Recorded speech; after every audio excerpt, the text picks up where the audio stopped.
Alam mo ba yung nangyari today? Sa legal proceedings ni VP Sara Duterte, pinag-uusapan ang malalaking cash withdrawals mula sa kanyang opisina.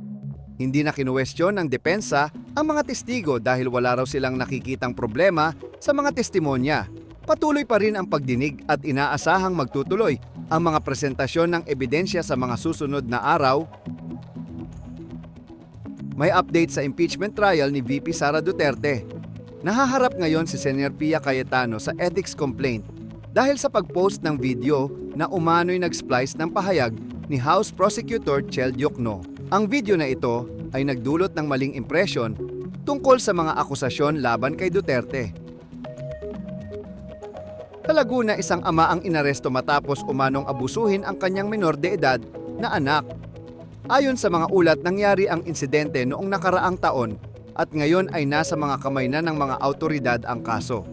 Mahalaga ang ganitong mga hakbang para masiguro ang kaligtasan ng mga bata sa ating komunidad. Update sa power industry.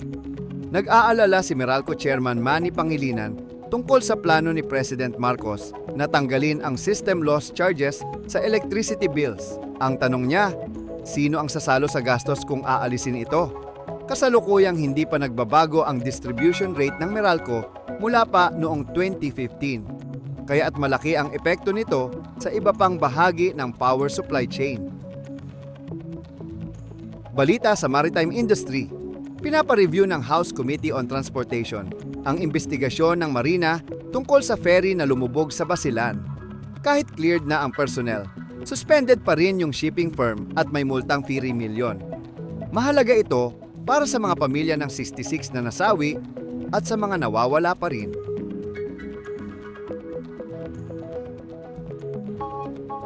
See you tomorrow. Kami na magbabantay ng headlines.